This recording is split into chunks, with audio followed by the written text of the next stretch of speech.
আশ্চর্যের সাথে লক্ষ্য করলাম, আমরা মনে করেছিলাম যে আমরা গত নির্বাচনের পরে আমাদেরকে আর রাজপথে হয়তো সহসাই নামতে হবে না, আমাদের দায়িত্ব অনেকটা মুক্ত হয়ে যাচ্ছে, আমরা ঐক্যবদ্ধভাবে আমাদের এই দেশটাকে গঠন করব, আমরা সবাই মিলে এই দেশটাকে সুন্দর করে সাজাবো।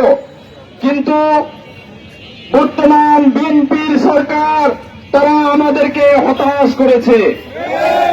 তারা মেজরিটি পাওয়ার কারণে আজকে আমাদের নাকের উপরে মূলা ঝুলাচ্ছে, আমাদেরকে হাইকোর্ট দেখাচ্ছে। তারা বলতেছে যে এটা নাই সংবিধানে, ওটা সংবিধানে নাই। আমরা বলি সংবিধানে এই নির্বাচনে ছিল না। আপনারা যে এই নির্বাচনের কারণে আজকে সংসদে কথা বলার সুযোগ পেয়েছেন, এই কথা বলার সুযোগ করে দিয়েছে বাংলাদেশের এই জনতা। এই জনতাকে আপনারা চোখ রাঙাবেন না, এই জনতাকে আপনারা হাইকোর্ট দেখাবেন না। এই জনতা যেভাবে আপনাদেরকে সংসদে পৌঁছে দিয়েছে, ঠিক সেভাবেই প্রয়োজনে সংসদ থেকে নামিয়ে দিতে পারবে। সম্মানিত লালমনিরহাটবাসী, আমরা আশ্চর্যের সাথে লক্ষ্য করছি যে একে একে আমাদের ইতিপূর্বে যেগুলো আইন কানুন রচনা করা হয়েছিল, অধ্যাদেশ জারি করা হয়েছিল, এই অধ্যাদেশগুলো আস্তে আস্তে সবগুলো বাতিল করা হচ্ছে। মজার বিষয় হলো যে এই গুম কমিশন যে অধ্যাদেশ ছিল সেটাও বাতিল করা হয়েছে।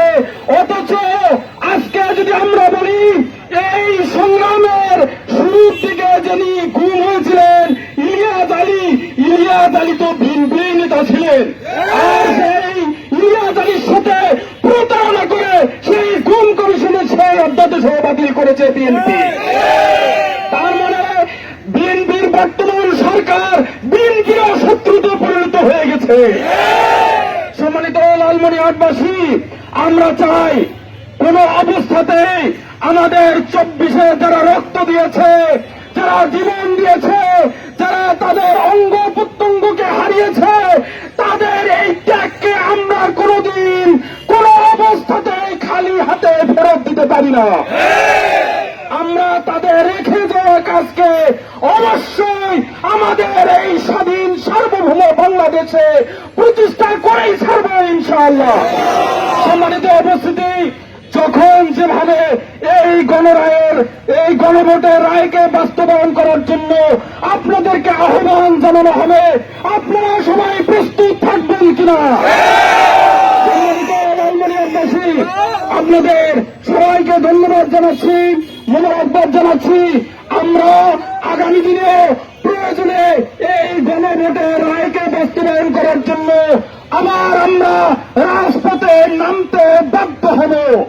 রাজপথে নামার আগেই আমি বর্তমান সরকারকে বলে দিতে চাই, যত দ্রুত সম্ভব জনগণের ভাষা আপনারা বোঝার চেষ্টা করেন, জনগণের রায়কে আপনারা মেনে নেন, জনগণের এই রায়কে মেনে নিয়ে আপনারা সবাইকে নিয়ে এই দেশকে সুন্দর করে সাজানোর জন্য ঐক্যবদ্ধ হওয়ার ব্যবস্থা করেন, নয়তো আগামী দিনের পরিণতি ভালো নাও হতে পারে।